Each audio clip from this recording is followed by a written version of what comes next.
All right, all right. So thank you all for coming out, and thank you, Will Gray, and thank you, Andrew Van Wey. I'm actually been looking forward to this for quite a while.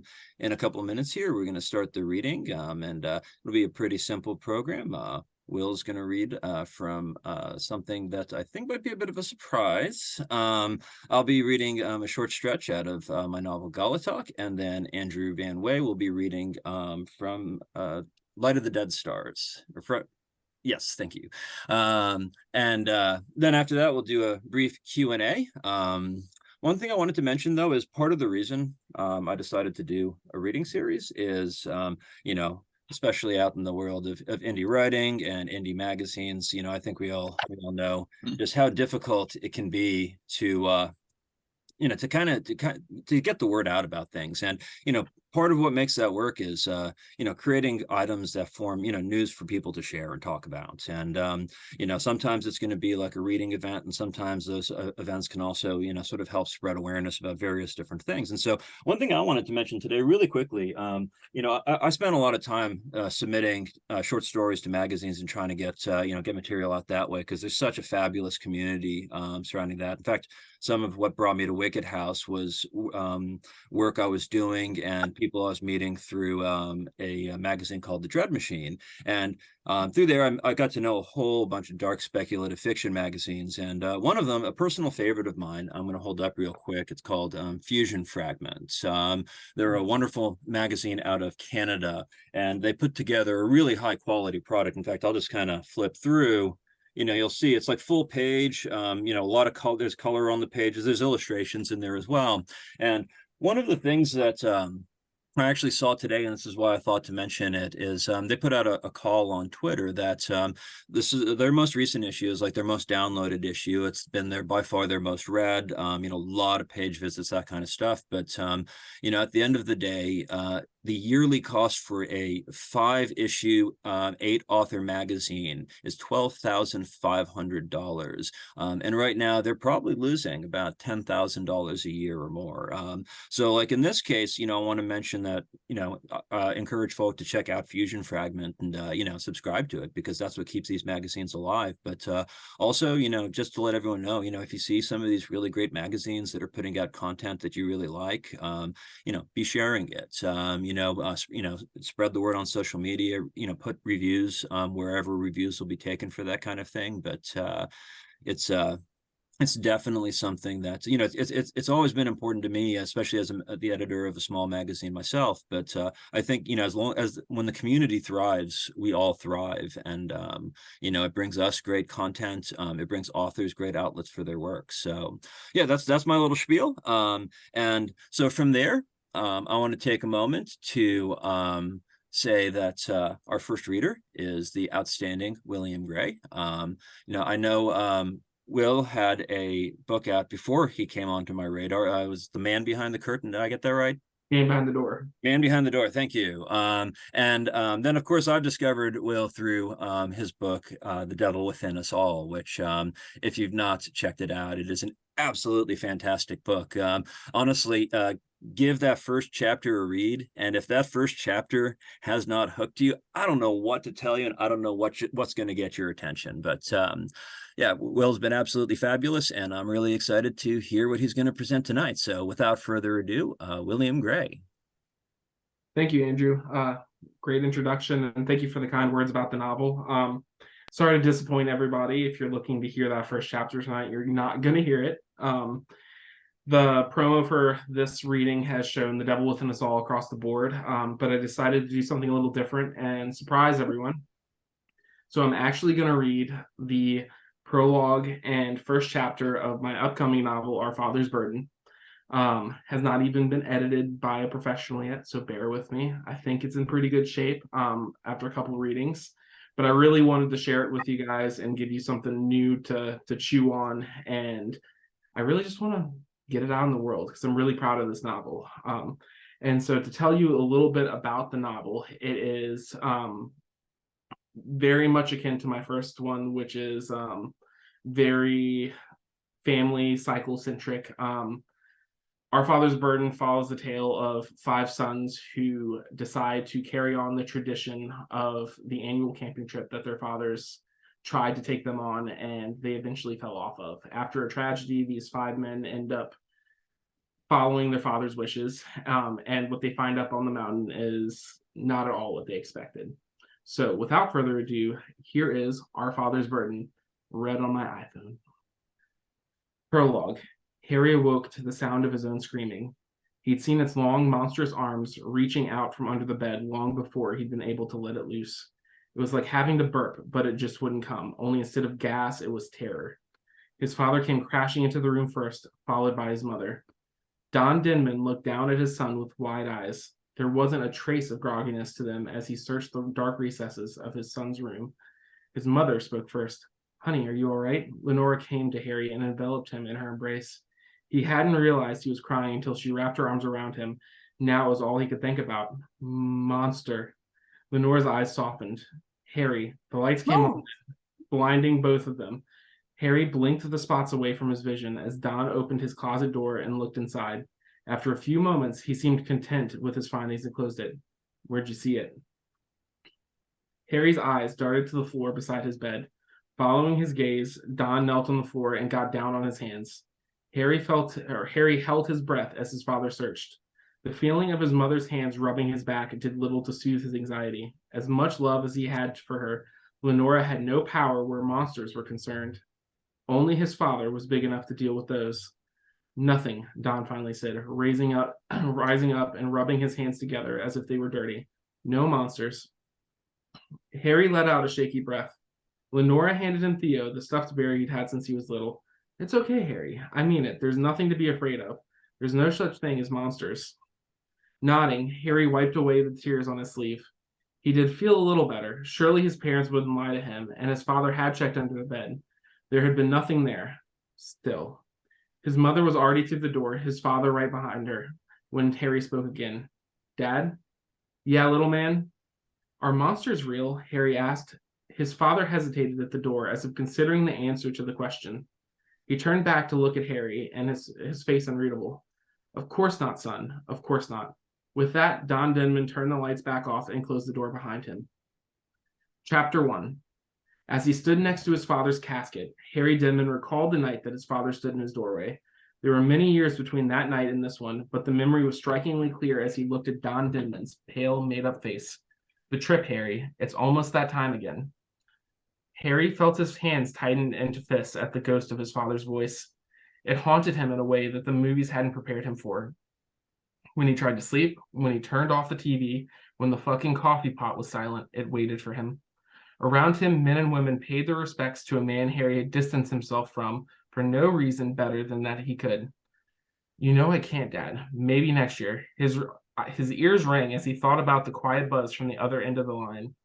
Harry had thought Don had just been disappointed like he was every year. There was no way he could have known.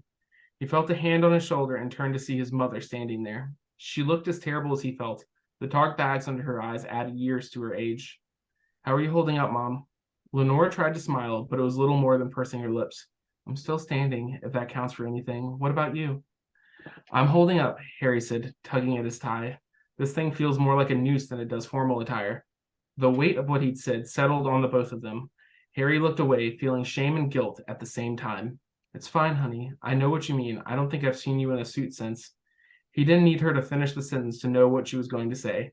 Lila had called and left her message with her condolences, and as badly as he wanted to call her back, he knew better. He didn't want to force his wife into talking to him. "Yeah," he said awkwardly, trying to swallow the lump in his throat. Not much of a reason to wear a tie on a job site. There was the tense moment where neither of them spoke. Why did he do this? Why did they all do this? "Don't know," Harry muttered after a moment. He felt his face flush with emotion and turned away. Lenora wrapped both her hands around his arm. "Harrison, are you sure?" He didn't get a chance to respond, thankfully. Lenora turned as an elderly couple approached her, their faces full of pity and a little sorrow. Taking his chance, Harry disappeared into the thinning crowd, pulling his tie loose as he went. The wake would be at his parents' mother's, he reminded himself, but he couldn't stand to wear the tie any longer. It did feel too much like a noose, and that hit a little too close for his liking. "Harry, please." I can't just take a week off from work like it's nothing. You know that with everything that's going on. I understand that, son. If you need money, Harry felt a spark of anger at that. I don't need money. I need to work so I can pay my bills. There's a difference. Don fell silent, leaving the line buzzing. There was an urgency to his father's voice when he spoke. Harry, it's important this trip. That uneasy quiet yet again. Trust me, please. I know it's important to you, Dad. I get it, but there's no way I'm going to be able to swing it. Another pause. Okay, Harry. Okay. Harry let out a low sigh and rubbed his eyes with his free hand. Standing up, he crossed the kitchen to the fridge and grabbed a beer. Listen, why don't we go grab a bite after we? Listen, why don't we go grab a bite after work one day this week? My treat. That sounds good, kiddo. Don's voice was defeated and void of emotion. I'll call you tomorrow night and let you know which day, and you can pick. Okay. Harry twisted the top off the IPA and took a sip. So I'll talk to you then, okay? All right. I love you, son. You too, Dad. You too, Dad. There was no tomorrow for Don Denman. Less than an hour after Harry ended the call, Lenora found her husband in the garage, where he worked on his numerous projects.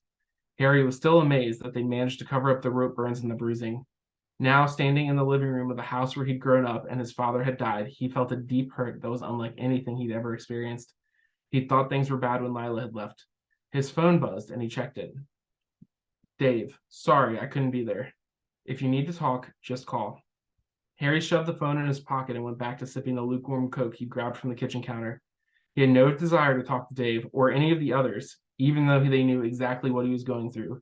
Maybe it was because they knew. The news had come to Harry staggered, but it all amounted to the same thing. Their fathers were dead. Dave's father had been first, but by natural causes months earlier. Lenny Keller had been in a losing fight with dementia for years. It had gotten bad enough that he'd stopped going on the annual hunting trip 2 years ago, a fact that he knew had broken his father's heart. Still, part of Harry considered Dave to be the lucky one.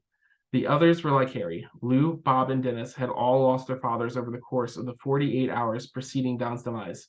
Pills, gun, and gun again, in that order. Harry knew he should feel guilty for thinking this way, that they lost their fathers just like he had, but a dark part of him simply didn't give a shit. He would not diminish his grief to validate theirs. It's not like they were early friends anyway. Their fathers were friends, and they'd just grown up together. We didn't get a chance to finish our conversation, a voice said from behind him. He turned to see his mother standing there, still wearing the black dress from the funeral. The bags under her eyes were even darker now, as if an eternity had passed in the last hour. No, we didn't. Harry, I really don't want to do this, Mom. You need to talk about it, Lenora said, taking a tentative step closer. You don't talk about things. You can't just bottle things up. It's unhealthy. The last word came after a moment of hesitation, as if she'd chosen it carefully. The truth went unsaid, but it was plain enough. It's dangerous. I'm fine. I mean it, he said, trying to sound sincere. His life was in shambles, but he wasn't considering doing anything drastic. Sure, his wife had left him, and yes, his father had committed suicide, but I feel like I need to talk. You'll be the first person I call, okay? Lenora glared at him, trying to gauge how truthful he was being, while simultaneously scaring him into giving her an honest answer.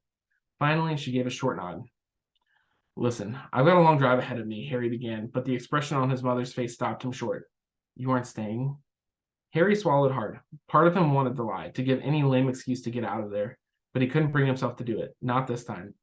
I can't. It's too soon. Tears stung his eyes as Lenora reached out and embraced him. Took everything he had to keep it together as she rubbed his back. She was so short he could rest his... Oh, Harry, I understand. Okay, Harry, okay. They pulled away from each other, Don's voice echoing in Harry's head, and he was surprised to see a look of sheer and complete anxiety on his mother's face. Mom, there's something you need to see before you go, she blurted out, a little too loudly. A couple cast them a concerned glance before returning to whatever small talk one might partake in at a wake. Show me what? Your father. He left you something. The Adidas shoebox sat on his father's dresser, perfectly centered in such a way that Harry immediately knew Lenora hadn't touched it. What the hell is this? Harry asked, stopping in the middle of the room. His mother turned toward him, her eyes wet and far away. It was something he wanted you to... Why didn't you look in it? Lenora's eyes took on a more present but hardened sheen. Because he asked me not to. Asked you not? What are you talking about? In his note, he said he'd left you something upstairs. He was very specific about. Harry felt white hot rage creep into him. You're shitting me, right? He asked you not to, so you... Lenora was across the room in a second. Harry heard the sound of the slap before he felt it. It stung the left side of his face and left his ears ringing. The room fell silent as the two looked at each other.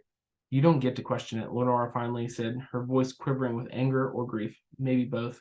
You don't ever get to. It was his last goddamn request, and I had to. I couldn't. Harry hugged his mother again, the rage dissipating. It was as if she'd slapped it out of him. It's fine, Mom. I'm sorry. I didn't mean to upset you. It's just a tough time was what Harry meant to say, but he let it trail off instead. A tough time didn't begin to summarize what they were going through, the nightmare they were living in. People whose HVAC went out were having a tough time. It was the sort of thing someone said after they had to replace a transmission. To call it a tough time was disrespectful. Lenora pulled away, wiping tears from her face. It was as if she'd aged 2 decades in the last week. I'll leave you to it. You don't want to. No, his mother said too quickly. I can't say that I do. Why? Harry asked as his mother walked toward the bedroom door. The idea of being left alone in the room where his father would never sleep again was like an ice pick being driven through his brain. His mother hesitated at the door, and Harry felt a strong feeling of deja vu. For a single moment, he thought he saw his father standing there instead. He was a kid again, scared of monsters. Walking, but they're not making a buzzing noise. Your father had secrets, Harrison. I didn't know what they were when he was alive, and I don't know that I can stand to find them out now. With that, she disappeared down the hall and left Harry alone with the shoebox. He turned slowly, like a character in one of the horror movies he loved so much as a teenager. There was no serial killer waiting for him, though. Only the package that his father had left him. That was worse somehow. Crossing the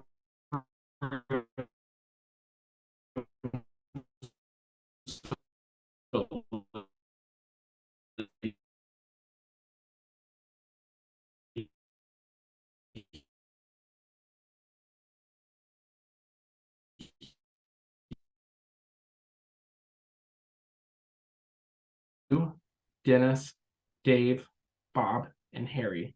A tape for him. Harry wanted to do nothing more than to sweep the box off the table and send it crashing to the floor. He imagined crushing the tapes underneath his boots, feeling the satisfying crunch as the plastic gave. Whatever was on these tapes, he knew it was bad news. How could it not be? Dave's father had died 6 months earlier, but the rest of them, they'd all ended their lives virtually at the same time. And now, here were these tapes. What the fuck is this, Dad? Instead of knocking the box to the floor, he reached in and lifted the piece of paper. His hands were shaking so badly now that he could barely unfold it. It got even worse as he began to read. Harry, my boy, I'm sorry for this, but it's the only way. I hope you come to understand it, and hopefully soon. I have a lot of regrets in my life, as does any man my age, but the biggest one involves you. I'm sorry for not letting you in. If I had, maybe it wouldn't be this way. I need to stress that this is not your fault, but I also need to tell the truth. I have many secrets. They are all included on these tapes. Maybe it would be easier to write them down, but that doesn't feel right. After all this time, I wanted to tell them. I only have 2 requests, and I'm sorry, but you will not like either, so here it goes. Please go on the trip this year. For me, keep the tradition alive. Always the week of Thanksgiving, starting the Sunday before. I know you know the dates, but an old man worries. The second is that you wait to listen to the tapes until you're all together. I know that is even less fair than entrapping you into going on a camping trip you've hated for 20 years. But I beg of you, wait for the other boys. By now, they will all have their own letters, asking them to go as well. They don't know about the tapes, and it should stay that way until you're together. You have to wait for them, Harry. These secrets are not just for you. I know this seems dramatic. It's just some stupid tradition, not worth fucking killing ourselves over. But there's not much life left for us anyway. This needs to happen. Please. Please honor these last 2 requests. There's so much that depends on it. With love, Dad. I have many secrets. Harry's heart felt like it was about to give out. He'd always thought of himself as a reasonably healthy person, or at least not unhealthy. Sure, he didn't eat well, but he felt like it was mostly balanced by being out on the job site every day. That lie was shattered now, though, as he stood in his father's room, holding a suicide note from the man in unsteady hands. Harry knew his heart was about to It will explode. show you when you're on I'm sorry for this. and Yeah, I bet you are, you selfish son of a you're bitch. on it. Harry thought to himself as he carefully folded the letter back up. A huge part of him wanted to ball it up, throw it on the floor, and grind it into the carpet. But he knew better than to react so impulsively. He doubted he would, but he might regret it. Please, go on the trip this year. The trip. The fucking trip. Was that really the reason Don Denman and all of his old friends had killed themselves? Because their sons had refused to go on a fucking camping trip? The concept baffled Harry, but also left him furious. He never felt so angry in his life. This is not your fault, Don had stressed, only to admit later that they'd killed themselves over the tradition their sons refused to carry on the same sheet of paper, no less. He placed the piece of paper back into the box like it was an active explosive. Closing the lid, he thought about everything. By now, they will all have their own letters. Harry pulled out his phone and unlocked it. His hands were steadier, but they didn't reflect how he felt on the inside. Between rage, anxiety, and grief, he felt like he was on the brink of going supernova. He found Lou's contact, tapped the call button, and listened as it rang. Hey, Harry, his old friend. We weren't friends, Harry reminded himself. We just occupied the same space. Sounded like he'd seen a ghost. I've been waiting. Fear cut through him like a cold knife straight to the bone, and Harry swallowed. So it is true. I'm sorry I didn't call you when I got mine. Dad, he asked us to wait until you called. So you all got one then. It wasn't a question. Harry's voice sounded like it was coming from somewhere other than himself. He felt like he was watching the conversation from the outside instead of driving it. Yeah, we all did. Dennis, Bob, Dave. Dave, his dad's been dead for. His came from your dad, Harry. Don wrote him one. The silence that followed crushed any sort of resolve Harry had. He collapsed onto the bed and buried his face in his free hand. Taking a steadying breath, Harry whispered the question he'd called to ask. Are you all going to do it? Be quiet again. Harry thought about that last conversation with his father. Yeah, we're going to go do it. We're going up the day after Thanksgiving. It's supposed to be Sunday. It's supposed to be the Sunday before, Harry thought, remembering his father's letter. Okay, Harry said, his voice low. I'll see you then. And that concludes the prologue and chapter 1 of Our Father's Burden, which, if everything works out the way it's supposed to, will be out come into February. So let's hope that everything works out for that. It's always a good question, isn't it? That's exciting though. No, I mean, I don't see any reason why I wouldn't. I think I think it's been pretty steady according to schedule. So that's excellent though. Excellent. I'm excited. Yeah. Can't wait to see the cover for it. I know. I've got that mock-up, but I'm totally open to a lot of stuff. I'm still brainstorming. I know that whatever we decide on, Christian's just going to absolutely blow it out of the water. It's going to be a beautiful cover. I mean, I've loved everything he's turned out. So yeah, I mean, it's just like the man is a machine and he doesn't miss. No, he turns them out remarkably fast too. I mean, really, it always feels like there's just like this one morning conversation, and by the end, it's like, oh, there it is, you've nailed it. Yeah. All right. So I'm gonna go ahead and move us on forward. So my name is Andrew Najberg, and I'm the author of The Mobius Door, and I'm about to read from my forthcoming novel, Galatalk, which comes out in, 8 days.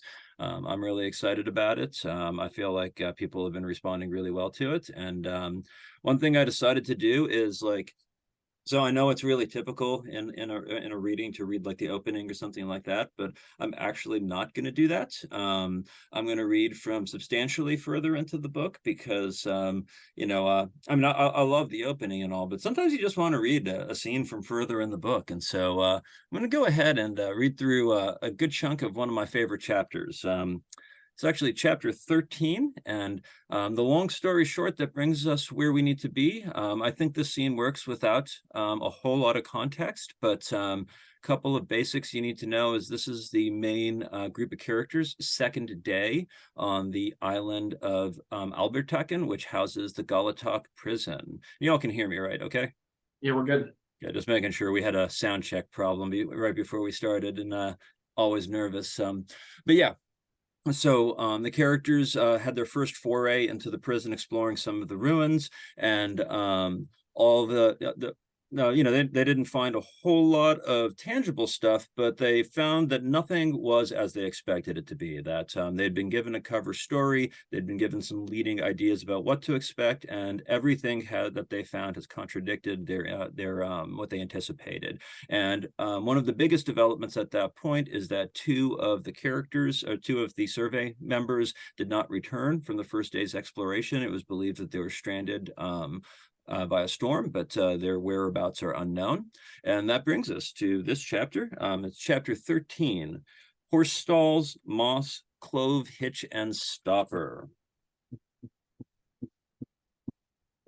Ahead, Yost reached the split in the edge of the fence that cordoned off the administrative buildings. Straight ahead, the offices. To the right, the armory. To the left, the warden's residence. We don't cross the break in the fence, but rather follow its right toward a long, low building with a peaked roof. It is the building marked on official maps simply as Disciplinary Hall, a building that everyone who has heard of the Gallatak has heard of as well. They say that when blood is spilled by an atrocity, it leaves its stain upon the place. If that is so, every square millimeter in the disciplinary hall must be infected. I pause and scan the plateau. The half-broken buildings weather their burdens in silence, even as they decay 1 second at a time. Is there something hiding inside one of them, waiting for us? As the wind drags its claws across the open ground, sweeps of dirt cavort and twist in the places where the air currents buffet each other. Strange that the night's storm has so quickly dried up, but perhaps the soil is coarse and sluices the water beneath. The only motion I find is on the bluff by the cargo elevator, where more birds have landed with their clutches of prey. Now, there must be 100 of them. Though it's difficult to tell from this distance, it appears as if they dumped the jellies upon the dirt and rocks and strut around, pecking them at their leisure. With each snatch, they tilted their heads back and let the morsels fall back. One of them grabs a jelly by the sack and whips its whole body up just as another grabs one of its tentacles. For a moment, the two birds appear to be in a tug of war, but then they are lost among the moving crowd. I shift my attention to the mess hall when a slip of motion catches my eye. I glimpse Efta's face passing one of the windows. I do not like that our team has been divided into such small contingents. Efta can handle herself, but I wouldn't expect anyone non-military to withstand active assault from an enemy possessing a clear tactical advantage. I pivot to scrutinize the windows of the offices of the warden's residence, the door of the armory. What's to stop the smugglers from watching our progress and then simply occupying a place we've already been? There are too few of us to maintain a permanent watch, especially with the technicians missing. It occurs to me the very practice of a survey's preliminary sweep is largely predicated on the assumption that no serious opposition will be encountered. I find it speaks to the Bureau's arrogance that they assume they can send 5 civilians and 2 soldiers to the fringes of the territory and simply expect us to negotiate whatever pitfalls may await. The one thing I know for certain is that we could be under watch from a dozen different places across the plateau. God help us if the smugglers have a sharpshooter. Varka, put your head back on your body, Yost's voice bursts into my ear in a hissing whisper. Then, as if she'd been reading my thoughts, we're too exposed. I break from my reverie and trot towards the doorway of the disciplinary hall. The door itself is still intact and on its hinges, but now it's propped open with a rock. The building doesn't appear to have a single window, but a segment of its roof has been damaged, so there may be enough light to see inside. When I step up beside Yost, I squint into the darkness. Though it has not rained since before dawn, water drips from several unseen reservoirs, the patters magnified by the stone walls and tile floors. The room we gaze into is approximately 10 meters square. An entry area is demarked by a barrier of crisscross steel cables that resembles a chain-link fence with an open gate in the middle. Beyond, a 5-meter-wide corridor runs down the center of the room, and the floor appears to have a downward gradient from each side that meets in the middle. 3 great drains are evenly spaced down the center of the trough. Each side is divided into 3 cubicles with meter-high walls, almost like stalls in a stable. A mesh of thinner cable completes the space from the top of the walls to the ceiling, and it's apparent that at some point each stall had a gate, but the gates are all gone. From the ceiling above each stall hangs a naked bulb socket, only one of which contains an intact dark bulb and a series of meat hooks that sway in the draft from the damaged roof. Though it's difficult to make out, and my view is partially obscured by low walls, I'm pretty sure that mounted to the back wall of each stall are metal arm and neck cuffs. Judging by their height, they are designed to suspend the prisoners off the ground. Yost produces a pair of skinny flashlights from inside her coat. She passes one to me and presses the other against the barrel of her rifle. The beam is focused but bright, illuminating countless motes in the air like swarms of fruit flies, and we slide their circles above the surfaces. The tiles are the muted gray of a dead body, and both the walls and floor seem infested with tracts of some sort of bluish-green mold or fungus. It is the closest to plant life I've observed since our arrival. How has it failed to establish beyond this building? Photosensitive? I am glad for the respirator. I don't want to be breathing in spores from whatever grows in this place. Switch channels, Yost says, holding up fingers to show me what frequency setting. We shuffle forward, even our clothes audible. The rocking chains groan and clink as the hooks glance against each other. Yost keeps her flashlight trained on the door at the far end of the central corridor while I shine mine into each stall. The first on the left contains a metal card table with the green velvet top that has been stained brown in an enormous swath. What appears to be poker chips are scattered everywhere. The first on the right contains a rotting saddle, riding crops, and a bridle. The middle left is empty, but the middle right has a set of wooden stocks bolted to the floor. There are only 2 holes, so I can only assume it must be for the ankles. I imagine someone futilely shielding themselves with their hands against an unescapable attack. I don't like this, I whisper to Yost. What's to like? Yost says. The last on the right has a metal chair with spikes all over its seat. I don't bother to look to the left. Yost and I pass through the door to the next chamber. This room is a single open space with what impresses itself as a station in each corner. My light falls on tables equipped with manacles. One end of the table is cut away to allow the head and shoulders of whoever is confined there to drop over a large basin, I assume for waterboarding. Next, a true medieval rack with a large pulley at one end wrapped in a rotted rope. Then a vertical table on a hinge with pulleys attached to the ceiling above. In front of the table stands a fire pit, the mechanism designed to lower the prisoners attached to the table above or onto the flames. Finally, the last corner simply has cuffs on chains attached to floor and ceiling from which a prisoner could be suspended in the air.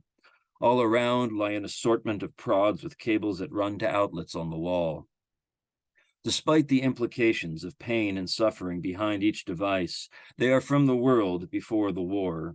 After all, the Gallatak was abandoned and left off the books nearly 40 years for all that went on here. If the smugglers are here looking for something, I'd let the smugglers have it. What if the Bureau wants the prison itself? The thought is almost too disturbing to consider. The Bureau is not without its flaws, but I cannot have worked for them so long without seeing the kind of malice that would lead them to begin placing prisoners afresh in this place. This whole island's a torture chamber, I say. Why need a building for it? Suffering is a living thing, Yost whispers through the calm. This is its beating heart. I walk up on to the fire table. The wood is dented all over in the spot where the back of one's head would rest. There is no neck restraint here, so I could only imagine it was intended that the head be free to move. Perhaps the thrashing was part of the show. The will it would take to kill someone this way is beyond my capacity. The texture of the floor beneath my feet becomes squishy and unstable. Beneath my soles, the fungus has thickened. It doesn't cover everything, but it's like a river system and its tributaries running in crisscrossed bands across the floor and up the walls. Even stranger, it has not grown in the mess or offices. Why here, of all places? Is it linked to the nature of this place? I crouch down and shine my light into the thick tuft of it. With the light up close, its teal tones become more iridescent. It lusters with purple and gold. It's like a moss, I say, though it actually reminds me more of fur. No, it actually reminds me of the orlot in Midway. Maybe it is a moss, Yost says. I pull my knife from its sheath and drag the blade through. Bits of whatever it is cling to the blade, leaving behind them little streaking scars that almost pulsate. A clear liquid beads up along the lines. It seems a lot more alive, I say. Moss is alive, Yost says. Her voice is as edged as my tool, though her obstinance is out of tension, not in earnest. The chuckle can't be stopped, but I also feel giddiness behind it. I'm about to rise, but I happen to note my boots. The moss clings to the sides of the soles. I scrape it off with the blade, but it seems to be embedding itself into the leather. I straighten and wipe the blade with disinfectant before I return it to its sheath and discard the cloth wipe. We should burn our clothes as soon as possible, I say. Yost raises her rifle to her shoulder. We should press on, Yost says. She proceeds forward, her steps graceful, almost silent. At the far end of the chamber stands another door, this one intact and shut. I follow behind as Yost lowers her barrel to the side so she can take the knob. A cold wind swarms from the portal as Yost opens it. It's like being caught by a weightless ocean wave. The respirator's filtration is fine enough that I can't smell the air, but the moment my light shines into the space beyond, I am glad for it. In the circle of my flashlight, a woman's body lies bent backward over a metal chair. Her head is thrown back along with her arms, and her knuckles lie curled in the pool of her hair on the floor. The skin of her throat is torn in a jagged line from the force of whatever flung her head backward. Her shirt, which has fallen upward to expose her abdomen, is also torn above her left breast where two penetrative wounds, each about as thick of the pad of my thumb, bloodlessly gapes paths that must lead straight to her heart. Rich tattoos sprawl in a ring around her stomach at the level of the navel, but it's difficult to recognize what they depict because vivid bruising mars the coloration and lines. Her feet are nailed into the floor with thick spikes. Her spine must be broken in a dozen places for her body to make such a shape. Yost's light illuminates a second corpse, positioned a meter behind and a meter to the right of the woman's body. This one is a man with broad shoulders, seated in a meditative position, except that he has been decapitated. His head rests in his lap with his hands neatly folded over his crown. He too is nailed to the floor with a spike through each thigh, his back affixed to some sort of metal rod. He bears the same twin piercings in his left breast. My light finds the next body, this one a meter behind and a meter to the left. He is arranged identically to the other man. Then, in a semicircle, behind the tableau is the line of what appears to be 4 more bodies. No blood whatsoever, anywhere. A numbness swells around my heart, and my fingers feel fat and useless. I grip my light tighter because the way it shakes in my hand tells me I'm about to drop it. Yost steps forward and nudges the woman's arm. It rocks freely at the contact.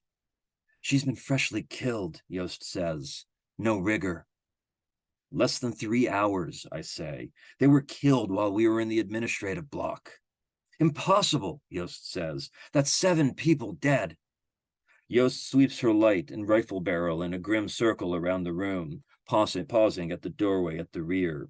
Stairs lead down and curve out of sight. She lifts her light back to the bodies and systematically checks each of their breasts. Every one of the bodies around the edge bears signs of mutilation, abrasions, gashes, chunks cut out. In every case, internal tissue is exposed, but it's as if they were drained elsewhere. No blood, Yost says. Impossible. I spout off an old saying.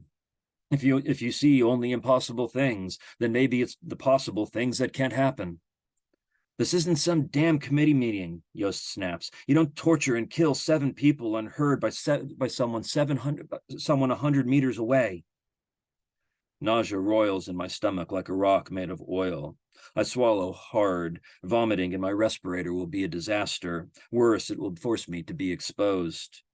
Well, we have a room full of bodies that says something like it is sure possible. And the way they're arranged, Yost nods. It's meant for us to see. I think that's the place where I'm going to stop. All right. So without further ado, our next reader is the outstanding Andrew Van Wey, and got to say that Head Like a Hole is one of my favorite books of the year. It was, I didn't know what to expect going in. I was actually really new to the indie author scene at that point, and I'm not gonna lie, as a lifelong Nine Inch Nails fan, I actually picked that one as one of my starting books because the title was just like, well, how am I not gonna like this? And I thought it turned out to be a phenomenal story. And since then, I've seen Andrew a lot on social media, and it's been great joking around with him and things like that. So I've been really looking forward to hearing you read. And so of course, Andrew is going to be reading from his latest book, and I don't have my copy of it here with me. If you could hold it up, actually. There we go. There we go. By the Light of Dead Stars, and I am going to turn it over. Great, thank you, Andrew. Fun fact, this is actually the original cover of this book that was changed quite a few months ago. So this is, I guess, a collector's edition. I had like one or two left on my website, and I saved one for myself. There's absolutely nothing different about the inside of it, but the cover is just went through a few more iterations to get to where it is. So yeah, thank you. I really appreciate the compliment about Head Like a Hole. It was funny, I actually had a book club online 2 days ago, a group of readers in Delaware, and they also asked me about the Nine Inch Nails thing as well. And the title didn't even come to me until like the 6th or 7th draft. It was one of those things that I hadn't even planned it to reference that. I didn't plant any Trent Reznor Nine Inch Nails references among the thousands of other 90s references that were in there. But when I just kind of thought about it, it seemed like a perfect title for it.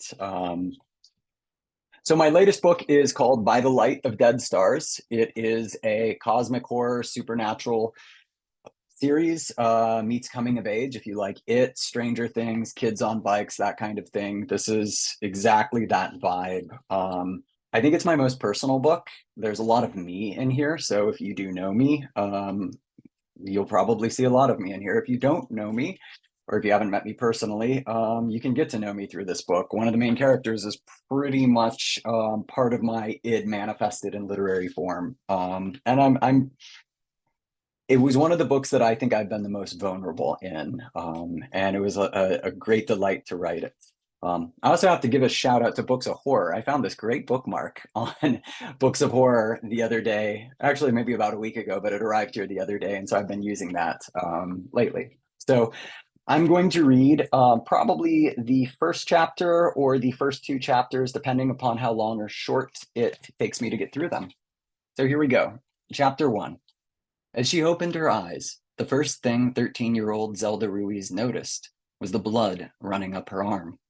Up, she realized, because she was hanging upside down. Something long and flat chewed into the skin of her neck and compressed her chest, a seatbelt. With numb focus, she traced the nylon shadow before her, a backpack. She shoved it aside. Then she noticed the smoke. Milky tendrils burped from the car's vents and fogged the air. An acrid tang of melting plastic coated her tongue. With a sharp tug and a quick press, she released the seatbelt. She collapsed against the camping supplies lining the ceiling. The seatbelt, upside down. Something terrible had happened. Mom? Dad? Crawling, Zelda pushed aside the folded tent and the pegs. Hadn't those been in the very back? She reached past the cooler, dripping with frigid water. Mom, Dad, what happened? Sharp teeth bit into her palm. That was glass mixed in with the water, she realized. She plucked the bloody shard from her skin as fresh memories assaulted her. The squeal of the tires as she looked up from her phone, the swerve of the car that rocked her body to the left. Then the buckling crack as the guardrail gave way to a terrible weightlessness and a black splice in her mind. Now here she was, crawling through the remnants of the family vacation. Pretzels bought for the drive home, rubber fishing boots her dad wore in the river, her mother's paperback novel soaked and sitting in blood.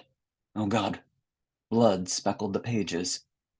Zelda, honey, can you hear me? Her mother murmured from beyond a pile of sleeping bags. Yeah. Mom, are you okay? I'm not sure. I think my legs are broken. Dad, are you there? Dad, you need to help Mom. Zelda could hear the desperate confusion in her own voice. 1 minute they'd been driving home, and then next they were, where? A deep creak as metal moaned from below, followed by the clatter of rocks against the side of the car. The pooling water dripped to the left. As everything shifted, the car was starting to slide. Zelda, sweetie, can you hear me? Her dad grunted from beyond the pile of pillows and duffel bags. I need you to do something. Can you focus? I can't get to you. Don't worry about me. I need you to climb out the window to your right. Can you squeeze through? I don't know. It's really tight. Try for me, honey. Zelda inched her way to the side, untangling her leg from a blanket. She twisted and crawled through a dusty tunnel. Something scraped her knees. The ceiling, she realized. It was caved in here. A jagged ruin of rocks and glass. The whole window had collapsed. It's too small, she said. I think I'm stuck. The sharp angles of the buckled metal, the glass in the dim light. She could hear the fear in her voice, that childish squeak she hated and tried to suppress. Zelda, you're right. Your other right. Her father's hand pushed a backpack aside, filling the rear with dappled light. What she saw through the shattered windshield knotted her gut. The family SUV lay wrecked and overturned against a bent copse of trees, trunks barely clutching the dry earth. Rocks and pebbles tumbled past scraggy weeds. Even the slope held a liquidity, as if it might all come loose and slide at any minute. A mountain. They were on the side of a fucking mountain. Guys, I don't think we should move. I think... The car groaned and shuddered. Sleeping bags battered her face and blocked out her view. Somewhere, in the dark beyond, her mother cried out, Zelda, you need to listen to me, her father said. Crawl to your right, okay? The window's broken, and I can see it from here. You have to squeeze through, but you can do it, okay? Go. Now. Dad? Now, Zelda. Go.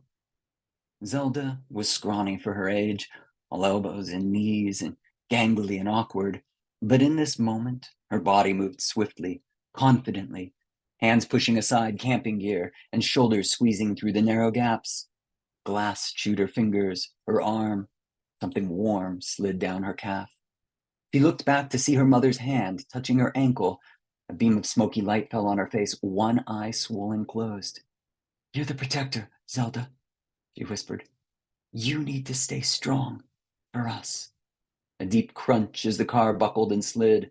The shaft of smoky light vanished as the pile collapsed, and a new path opened up. The shattered window lay mere inches away. Go, sweetie, her mother called out. Go, fast. Twisting, turning, tunneling her way through the ruins, she squeezed out the window and fell onto the dusty slope of the mountain. High above, guardrails reached out in twisted fingers of metal and broken wood. Cars pulled to the side of the road, and people looked over the edge. Someone was shouting and tying a rope. She could see thin waterfalls and drought-ridden trees and the bald, rocky peaks of the Sierra Nevada mountains. She turned to the ruined SUV, where a tire still spun uselessly against the azure sky. Sliding on the rocks, Zelda stumbled back to her mother's side window. If she could break it, if she could just reach in and pull her out. Yes, then she could save them. She found a sharp rock and raised it, remembering something a camp counselor once said, to break a car window, you aim for the edges. She swung, and she missed, because the vehicle shifted. It began as a slide and a turn, 1,000 stones releasing their grip between the steep slope and the broken metal. Crunching, the rocks slid from the far side. With a shudder and a plume of dust, the SUV tilted. Her mother's hand pressed against the glass, the car's darkness swallowing her face. The dry trees and the parched earth could no longer hold the car. It rolled and gained speed, tumbling down the cliff end over end. Zelda stared in numb horror as it all came apart. The windows and the doors, the chassis and the tires. with crackling echoes. All that she knew and loved lay scattered and burning, cruelly strewn across the jagged valley below. She wasn't sure if she cried out or if she screamed out their names. She only knew that her hand was still outstretched, still reaching for her mother when the first rescuers arrived. Chapter 2. There really was no place like Madrid in the late spring. The rain-scoured plazas, the narrow cobbled streets all sleek and glistening, the drizzling water from the balconies, and the grateful plants. Most of all, Mark Fitzsimmons loved the midnight walk home as the wine warmed his blood and softened his thoughts. He did not love the 4 floors of creaky stairs he had to tiptoe up, nor the old moaning door that betrayed his quiet entry to his apartment, or the lock that he fumbled with, never sure whether he needed to turn it once or twice to the right. He was almost inside when he heard the other door opening and a warm light fell upon his back. He smelled his neighbor's perfume and closed his eyes. Hey, you're getting home late. Rosalia Bellano was a trilingual Spaniard with 2 master's degrees and a habit of switching careers every few years. Nearing 40, she exuded a calm poise that Mark found both attractive and intimidating. She knew what she wanted and rarely took no for an answer. Tonight, he sensed, it would be a bottle of wine and a romp in the sack, or perhaps just a conversation on the balcony, the wind tussling her hair as they watched the plaza below. It's midnight, he said, still early for Spain. Yes, this is true. Her soft gaze settled on his wine-flushed cheeks. I thought you weren't drinking tonight. He considered lying, but doubted he could sell it. After 18 months of this on-off relationship, she knew most of his tells. Well, I didn't intend to, he said, but Alexei brought a few bottles, and you know how it goes. Yes, a toast to everything. I think the only reason he hosts his book club is to hear himself talk, and to have people to drink with. You're kind to indulge him. She brushed something from his shoulder. Despite being a few years older, he often felt like her junior. Sometimes they were friends, sometimes they were lovers. Sometimes she got angry and didn't speak to him for a week. Mostly, he sensed, he was an emotional crutch, a face to complain to about her sexist boss, her spoiled sisters, and her parents when they asked why hadn't she gotten married, settled down, and given them grandkids. Have you eaten? I'm como se dice, trying some new buñuelo recipes. She motioned inside her apartment where the scent of fried dough filled the air. Maybe you could tell me which is your favorite. She blinked those soft brown eyes. For a moment, he saw the rest of the night before him, the food and the wine, the tangled bed sheets. It'd be sunrise before they finally slept. I'm sorry, he said, but I've got class in the morning. She nodded. No te preocupes. It's okay, Professor. I understand. He winced. Despite the title on his shared office at the local university, he was far short of any chance at tenure. At 43, he was just a glorified ESL teacher with a focus on business English and a contract up for renewal in a few months, which was why he had to be sharp in the morning. His workshop was under observation.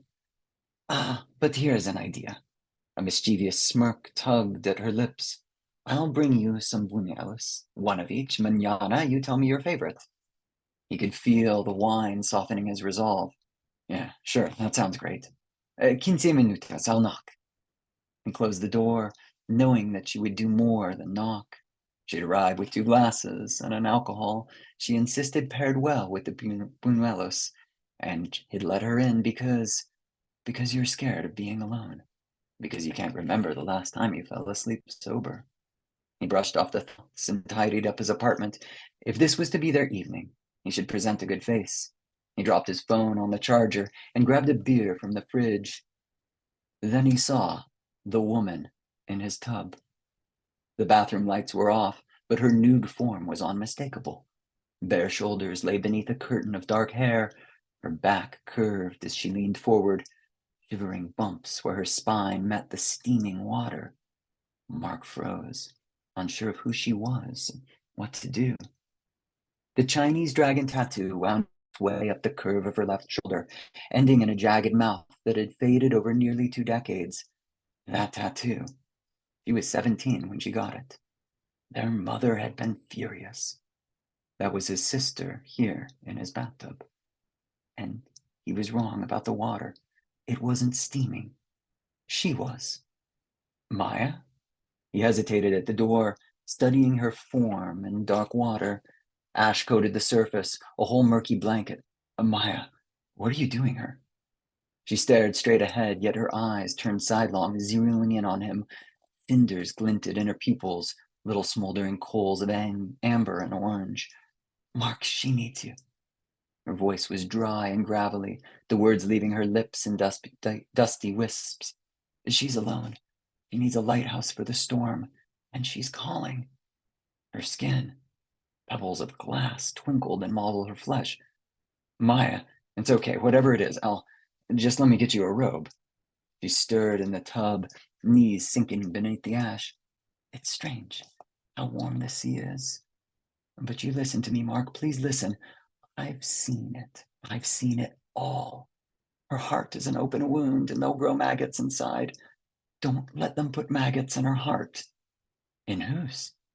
She opened her mouth, but no words came forth, only the grinding moan of rocks and metal thrashing against each other. Mark found himself stumbling back 5 paces, hands squeezed to his chest as an oily tinge burned his throat. He was sober, more sober than he'd been in months, and scared. Scared for his sanity, yes, but mostly scared for his sister, Maya, whom he last saw 2 Christmases ago with her family some 8,000 miles away. Don't let them grow maggots in her heart. Then she dipped forward into the bathwater. Her head and hair disappeared, followed by her shoulders. Her back was the last to descend, the shivering bumps of her spine and gray skin slipping into the murky depths. Mark stood, frozen, searching the tub for signs of movement. No ripples or bubbles, no emergence of hair, just dark water and that layer of ash now settling flat. Had something happened back home that made her fly all the way out to Spain? Or was this some sort of mental breakdown? And what was that grinding moan that had left her throat, like the crunching of metal and glass? Whatever her reasons, this was his baby sister, and she needed his help. He pushed past his fear and rolled up his sleeves. He reached into the water. His fingers brushed against the bottom of the tub. He tried again and again, feeling for her shoulders, her limbs, anything amid the dark waters. He found only the stopper. The drain burbled and slurped while the waterline sank. A knock at the door boomed through the apartment. Rosalia. Yes, she would know what to do. In 10 quick paces, he was at the door, Rosalia standing there with her tray of buñuelos and a half-empty bottle of chinchon. Hey, something weird just happened. My sister, she was... Rosalia's mischievous smile faded when she saw his damp, dirty hands. What is it? He pulled her to the bathroom so she could see the water level sinking, and then nothing. Just a layer of muck at the bottom of the tub, speckled with torn plastic and pebbled glass. Mark, what's going on? Was that in your pipes? I don't know how to explain it, he said, but I need to call Maya. He was halfway to the phone charger when it rang. He didn't recognize the number, but he knew the California area code. His mouth went pasty as he answered. Hello? Mark. Is this Mark Fitzsimmons? Speaking. That voice. It held the same accent that sometimes came out when his brother-in-law spoke quickly. No, he thought. No, not Maya and JC. This is Alejandro, Juan Carlos's brother. We met at their wedding a few years back. Mark remembered Alejandro, a customs broker out of El Paso. They'd gotten drunk together and laughed about their accents, him a norteño with Texas twang, and Mark a gringo with a Castilian lisp. They'd rented a scary movie from the 90s, a real gory one, and had gotten into trouble for letting Zelda stay up and watch it with them. But how did he get this number, and why was he calling? A lighthouse for the storm. Maggots in her heart. Mark, this is really hard for me to say. Alejandro's voice shook. I'm sorry to tell you this, but Mark knew. He knew what was coming. He'd known it for 10 minutes. Thank you.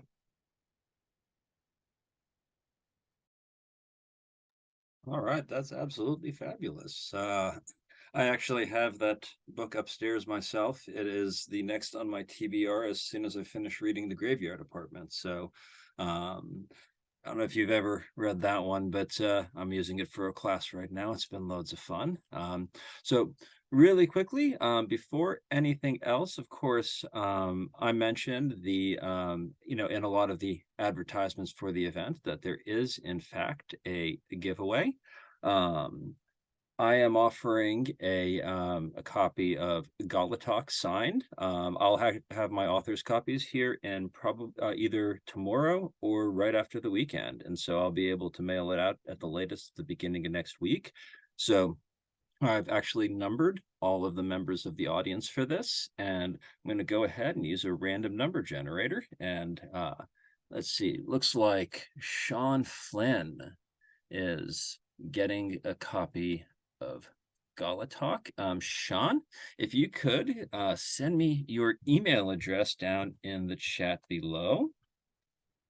And I know Andrew had mentioned participating as well with a giveaway. You care if I do it the same way? Random number generator listed. That would be awesome. Thank you so much. All right, and this one is going to John Kahn. Let's see, so Sean at slflynn.com. And same for you, John. And Will, you too? Yep. And are you doing Devil Within Us All or the new one? Devil Within Us All. I thought. All right, and is Cyrena still here? Yes.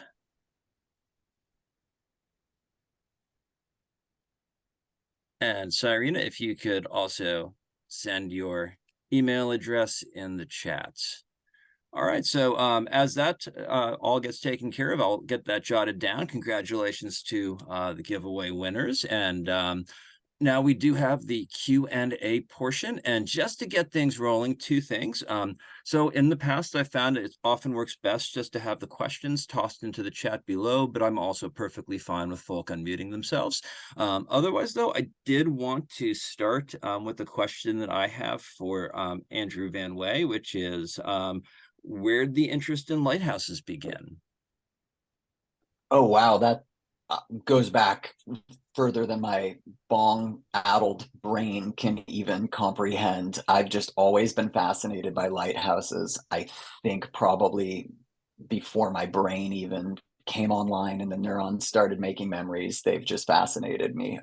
But more recently, in the last decade or so, my wife and I have taken a bunch of road trips across the West Coast, and there's just some fantastic lighthouses out here.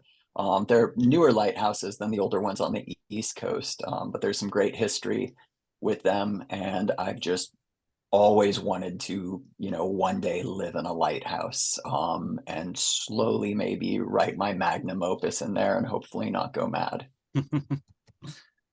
I mean, isn't that the dream we all have, right? Sequestering ourselves away in a lighthouse, preferably during a massive and brutal storm. Yeah, I think there was a picture actually when I was a kid, now that you mentioned that brutal storm, maybe a famous picture of that like wave hitting the lighthouse, and there's that one keeper on it. And I think I saw that image when I was like maybe 5 or 6, and that lodged itself in there as a core memory. So yeah. That makes sense. That makes sense. All right. So we've got a question from Blaine Daigle. He says, as someone who adored Head Like a Hole, how in the hell did you come up with that insane ride of a story?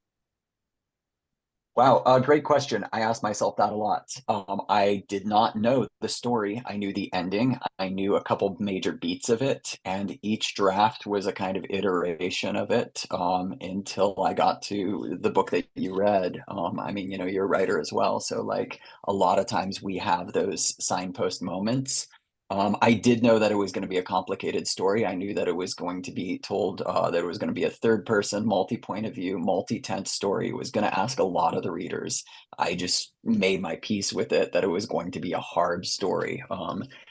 And then when I was writing it, I actually thought back to something that David Lynch said. I saw him at Mulholland Drive about 20 years ago. I actually lived in Los Angeles at the time that movie came out, and I got a chance to go see him and do a Q&A afterwards. It was amazing, super inspirational. But he essentially said something similar, that he had signpost moments and that he actually removed key elements of the story to allow people to fill in these blanks. He said that, give people 80% of a story and they'll give you that other 20. And that is, gold. Some people like it, some people don't. That was his decision too, and he made peace with that, and I made peace with that too. So yeah, in a rambling way, I didn't know until I got there, and then I knew once I circled back multiple times, and then I pulled some stuff out. Well, I mean, I think that's a really like important idea, right? That we don't want to give every single detail out. I know a lot of folk will feel like they want that closure out of the experience, like, and I think a lot of people will sort of, ask questions at like events like this. It's like, well, what about this and what happened to this character? But I think at the end of the day, a huge part of the engagement comes from leaving a good chunk of that unanswered. Okay, we got a global question here from Elizabeth. Was there a certain horror writer that got you hooked as a kid? Let's start with Will on this one. Will? So I mean, we're talking adult horror, of course. The given answer is Stephen King, but I mean, I have to say, I mean, R.L. Stine, I think, is 1000% where the love of horror began as far as horror literature. I loved scary stories to tell in the dark too. That was a huge thing when I was a kid. I remember buying it at the Scholastic Book Fair and tearing through that book and going after the sequels too. And so I don't really remember who wrote that series, but R.L. Stine for sure was a huge inspiration. And then I remember once I picked up my first King novel, which was The Gunslinger, it's like, oh yeah, this is what I want to do. I want to write scary stories that'll mean something to somebody, and that was really where it began. So here's your obligatory King answer. So for me, there's two answers to this. One is that I was forced to watch, well, not forced really. I really just sat there and watched it, but I watched Alien when I was 4.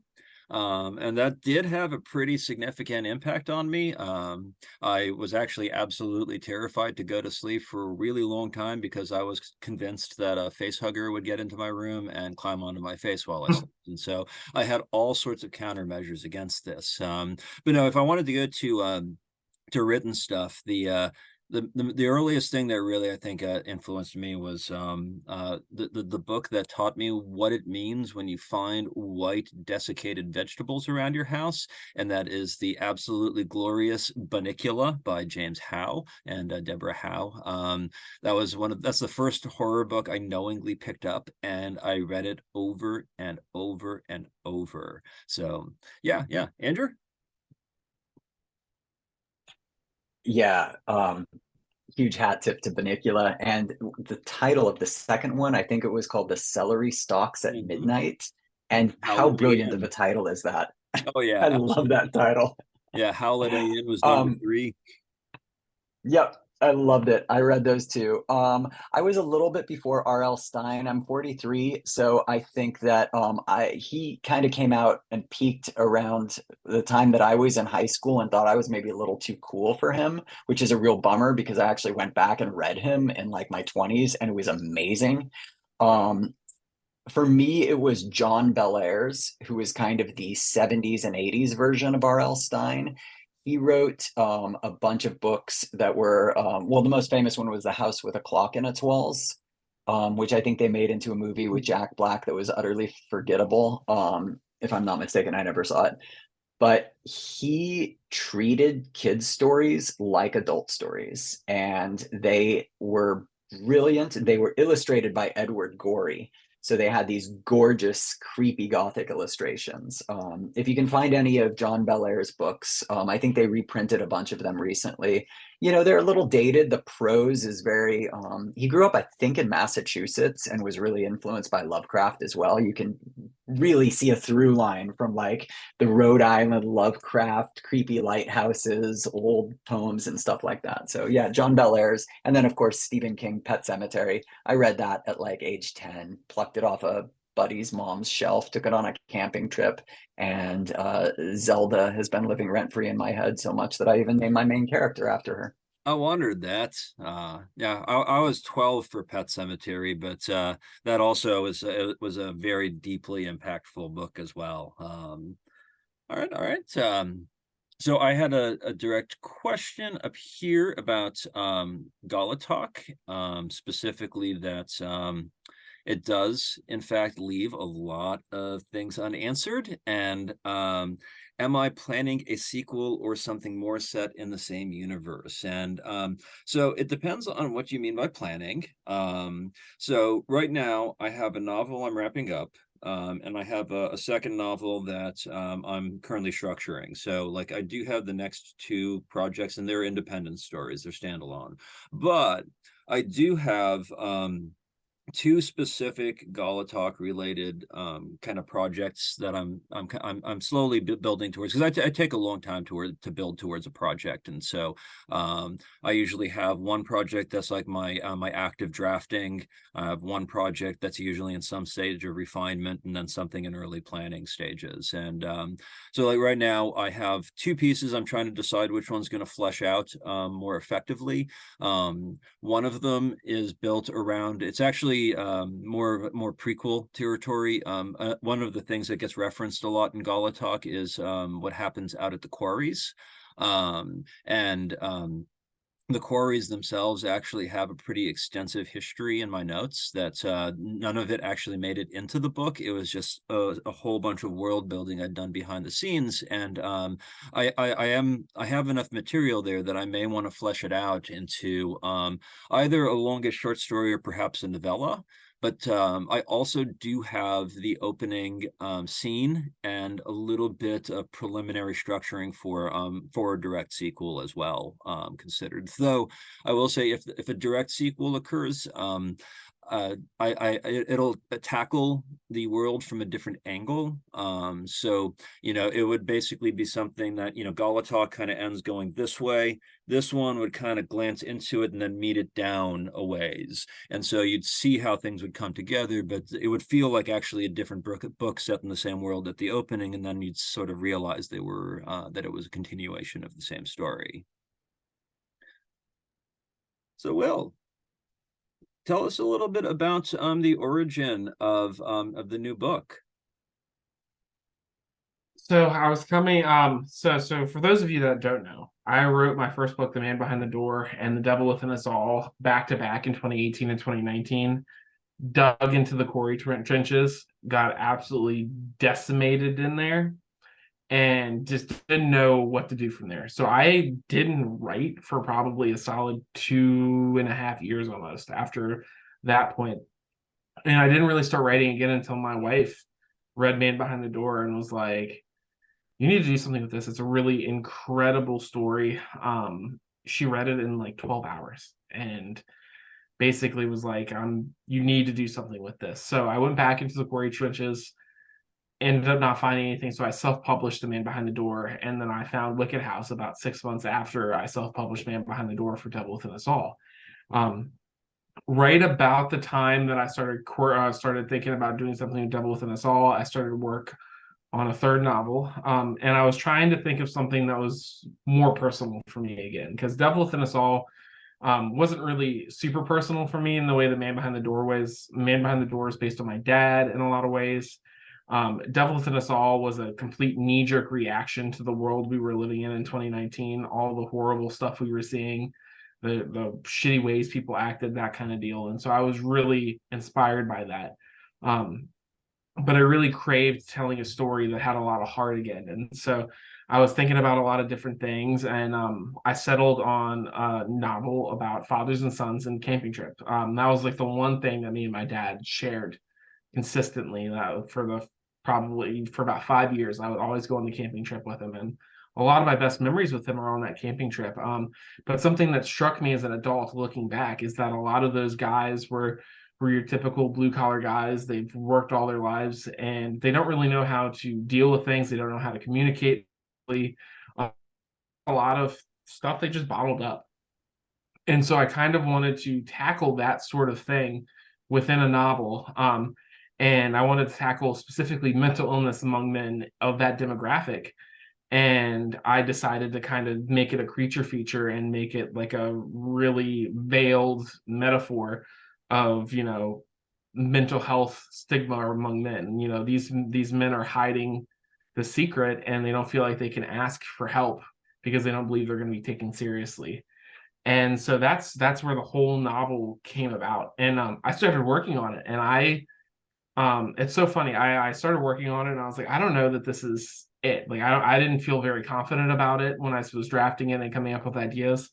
And I thought it was going to be about a 30,000 word novella, and it ended up coming out to be about 65,000 words. And part of it was, I think, that I wanted to make it something it was, which was, at the time, there wasn't enough meat on the bones to be a novel. I ended the novella first draft at like 55,000 words, and I didn't feel good about it. After Wicked House, after I thought about it and I decided I wasn't going to self-publish and I wanted to go with Wicked House, I knew I needed to do something to get the word count up, first of all. So I added a couple series of, I think, 6 interludes, which are really cool and add so much to the story and create so much more tension throughout it that literally elevated it beyond what I could ever imagine. And then the ending, I added like 8,000 words to the ending, and I moved away. It's my biggest step out of horror yet, is the ending of this book, and I'm really excited for people to read it because it's really unexpected, based on especially The Devil Within Us All, because The Devil Within Us All is 100 miles per hour, nonstop violence and plot twists and just brutality, and so Our Father's Burden is definitely a different novel, but that's where it came from and what it became along the way, which was a really cool experience. Well, it's really fascinating too how a lot of times when we think about, or I think when a lot of times when people think about the writing process and stuff, I think they see this really sort of like organic and intentionally creative process. And sometimes the best things that happen in our work comes from purely pragmatic decision making. Sometimes it's it's like, hey, I'd really like to submit to this press, and I've got to get the word count up, and that makes you look at the work from a different angle and think about, not what's there, but what could it have been missing? Where are places where, I'd want to explore more deeply, or you might end up with the inverse, maybe you want to have something that's much faster paced and be like, where do we begin? Maybe I didn't, maybe I'm taking too long to lead in. And yeah, those practical questions can actually be pretty Yep. crucial. Andrew, what about you? What kind of writing process you got? So first off, can I just say something? I really think that it is important to talk about men's mental health. And I really appreciate that you tackling that as a subject. I came from a time where we just didn't really kind of talk about that. Yeah. Over the summer, I actually, for the last year, I've really been struggling with a lot of, I would say, a combination of anxiety and lack of focus. And I've been struggling to kind of identify it. And at the pressure of my wife, I went and finally saw a psychiatrist this summer and a therapist, which took a lot for me to do because I'm one of those, we're just going to bottle this up, put it in, and 20 years from now, it's going to explode in some unhealthy manner kind of way. But I really do enjoy when writers explore that, and I think that that's super important. So thank you for doing that. Yeah. So yeah. I'm sorry, what was the question? What's my process like?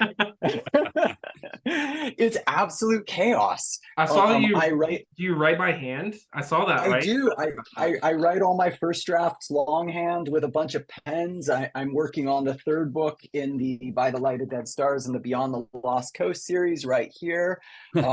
So I am completely chaotic. I am like the definition of a discovery writer. I really have a couple ideas, and I almost have to kind of go into the forest with a machete and like carve my way through it. I keep trying to plot, and I keep just wasting half the plot because I get to a third or 40%, and I'm like, I'm nowhere near this.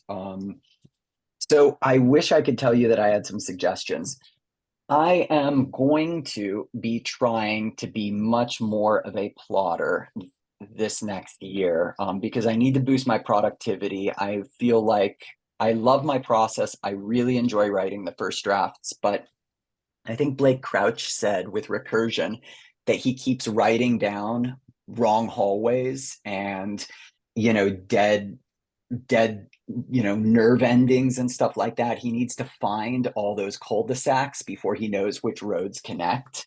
And that's really great for a writer that can take like 3 to 4 years between books. For an indie, we kind of do need to be a little bit quicker about that. So I'm going to try to refine my process this year. And I'm actually going to be using a little bit of, I guess it would just be AI with Chat GPT and stuff like that. But there's a specific software, not that actually writes the book for me, because I'm super opposed to that. I love the process of writing and discovering it as well. But something that I can actually just kind of plot out, like, hey, get some of the research down as I'm doing it, and have a sort of like partner that I can spar with an idea. If this character does this, what are 5 possible ramifications for that? Instead of writing 3 chapters and realizing that, like, oh, I wasted 5,000 words to figure out that that was a dead end.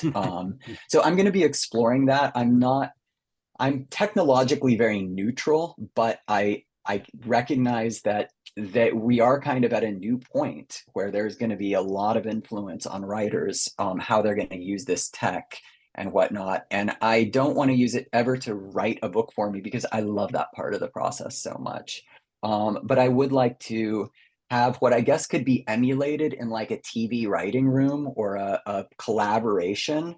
And if I had a team of writers to work with, we would probably be doing something similar. So that's how I'm going to try that. I might just go back to good old fountain pens and paper.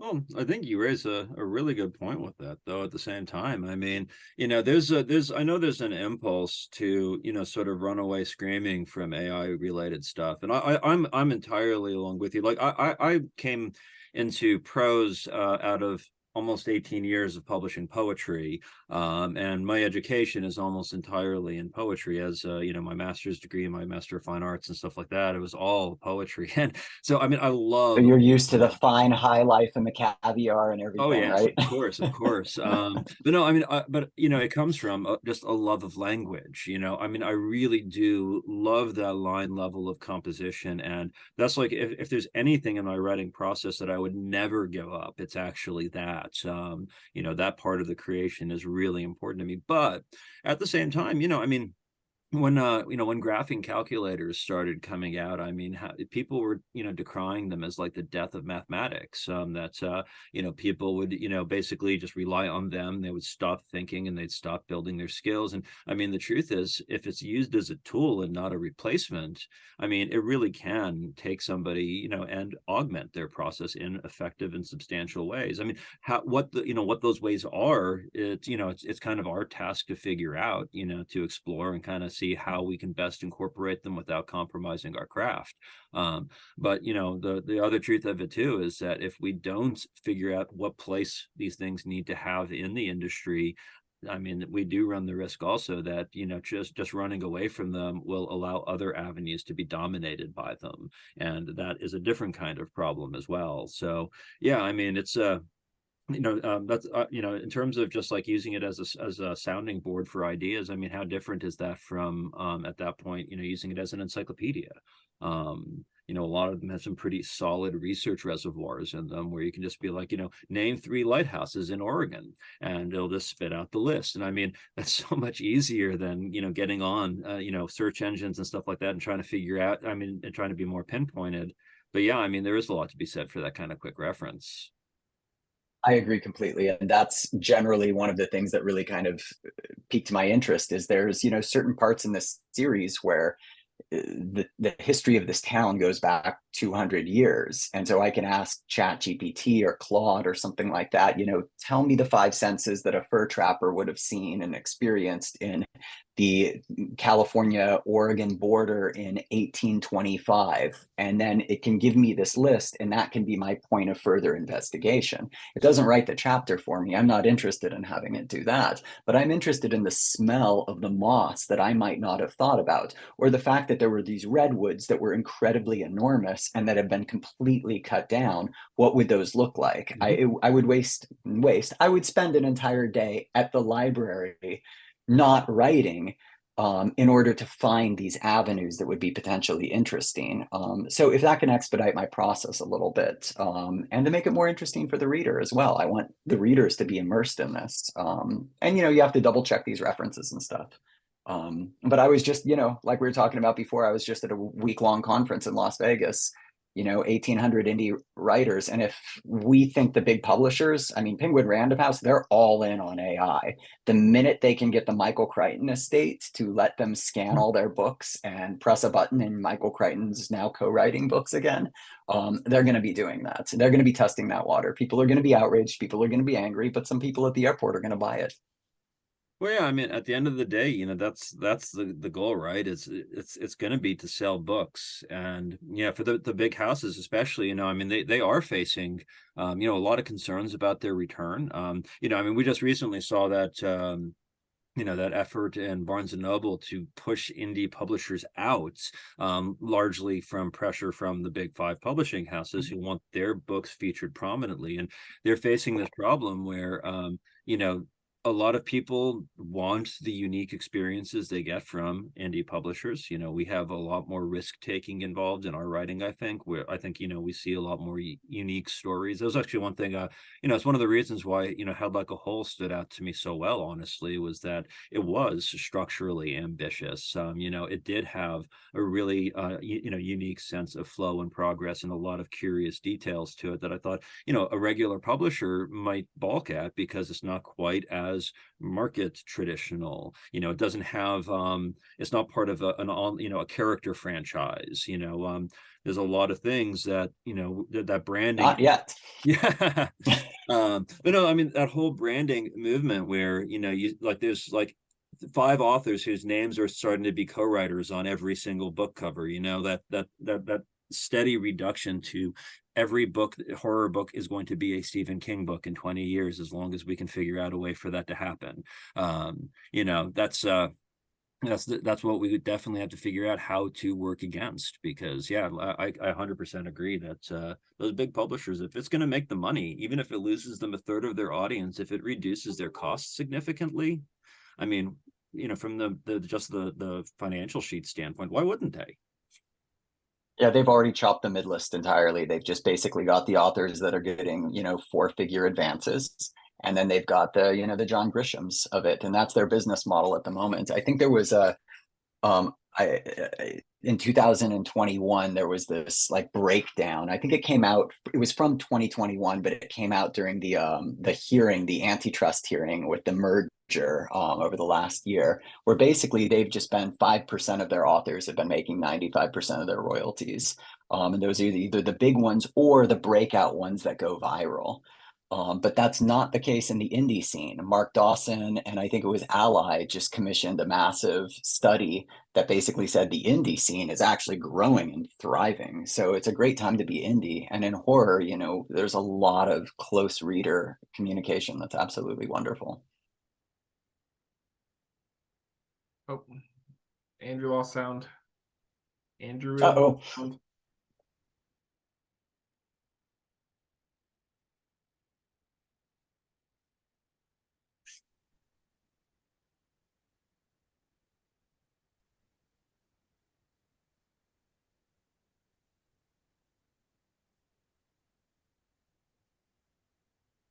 Which Andrew lost sound is the question. Andrew. The other Andrew. Other Andrew. Got it. You there? Yep, we're good.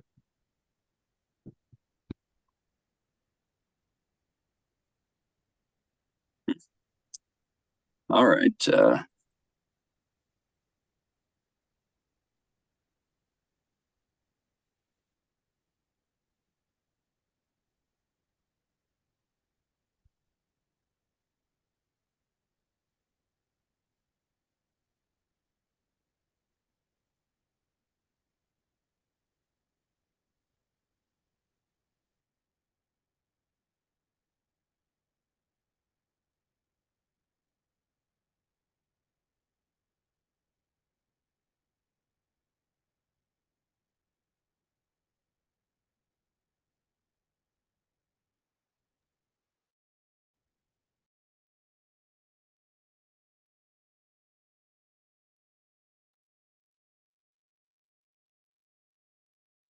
Want me to jump in and read the question? I think Blaine just asked a really good question, and I'd be curious to hear other people's thoughts on this. But he asked, do you guys think that if AI is used properly by writers, the gap between real writing and AI assisted writing will actually grow? As in writers using it in the way AVW, I love that, AVW just said, will actually grow as writers and put out more good stories. I have very strong opinion. I definitely think so. I mean, you guys are 100% on point. AI is a tool, and like any tool, it can be used appropriately or it can be abused in a way that, you know, it's just detrimental to what you're trying to do. You know, I mean, people envision guns for home defense and hunting, and it's nothing more than a tool for that. And then, you know, we've moved so far beyond that. And so, I mean, AI is 100% a tool. And I mean, all the points made are valid, but I think that, yeah, 100% that using AI as a tool to do research and to just supplement the work that you're doing, because I think that, like, to expand on your point about the library or anything like that, when you're doing research, there's always going to be something that you miss. I find, you know, like I can't tell you how many times I've researched something for a short story and like 2 years later stumble across the craziest article where I'm like, wow, that would have been an incredible thing to know about.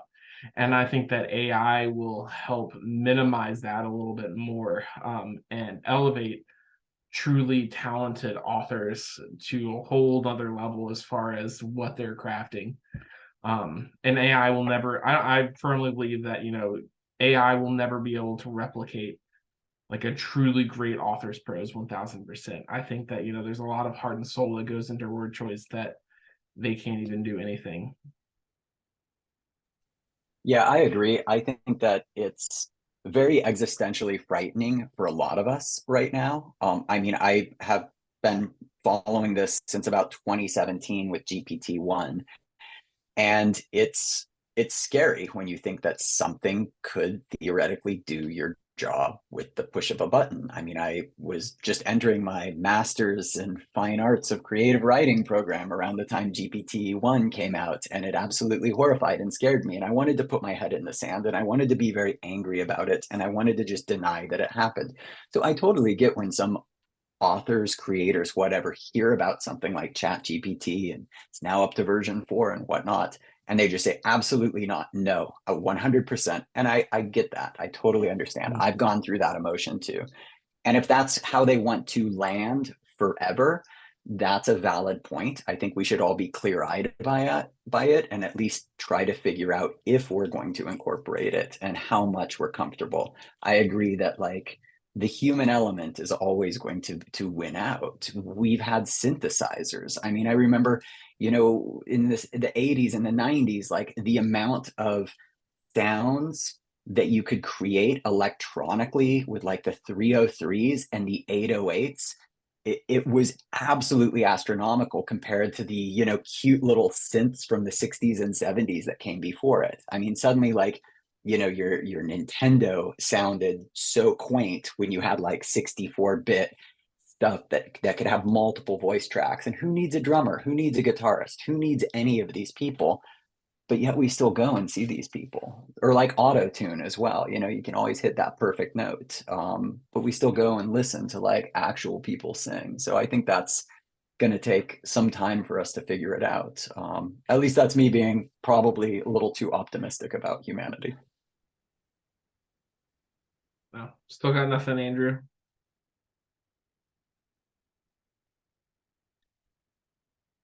Man, What's probably going to happen is you're going to, like, it's all going to get queued up into like one packet, and we're just going to get a fire hose of sound all at once. That Hey, there we happened go. with one of my hey, there we students. go. Yeah, I just have to keep switching back and forth across all of the sound settings. I don't know why, like it's making me change. Oh, you're gone. You're gone again, man. Sorry, we got about like 10 seconds of your brilliance, and then it just kind of faded right out.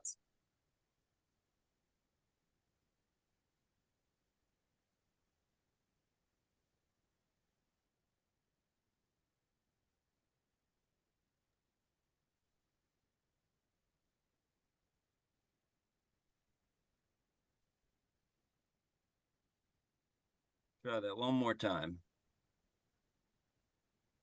All right, you hear me. I don't know if I'm going to hear you or not, but yeah, sorry about that. I guess I'm going to be taking my computer into university IT tomorrow, so that's always it's always fun. But no, yeah, I actually really agree with you in that sort of faith in humanity thing, which sometimes it doesn't always feel like we should be having that, but at the same time, there are a lot of things that machines can do, quote unquote, better and more reliably than people. But one thing that we do see is even in those markets, handmade products, artisan products always have a thriving market. There's sure, sometimes you have something that kind of dies away for a little bit, but very quickly those independent markets really start building up. So I don't think that there's ever I genuinely don't think there's a real fear of what we do being entirely being replaced, because I think people will always want products of human beings. I mean, I think to some extent that's why we spend time on social media, to tell you the truth. We want the people who we're trying to get our books out to see us as people. Not just to see us as this thing on a shelf that they're thinking about buying. Part of what they're buying is that person they interacted with in books of horror or spooky book club. There is that investment in the fact that that we're part of this this larger community, that that we exist in people's minds as more than an abstract concept. But then even then, I spent a long time writing music myself. Actually, you can't see it, but right off to my left, there's a drum kit.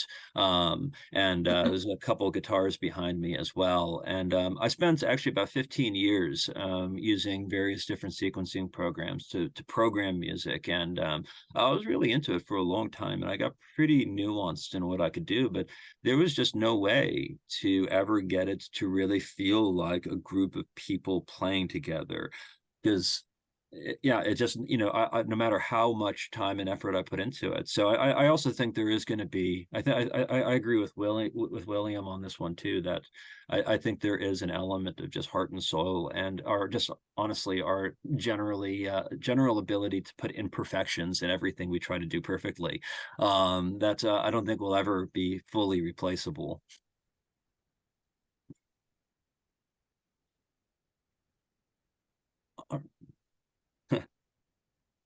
All right, all right. So I do apologize that I had some technical issues, but I do think just for the safety of the recording, I'm going to go ahead and stop the recording at this point. That way, if there are additional computer issues, that what we've got is intact and working. So I'm going to go hit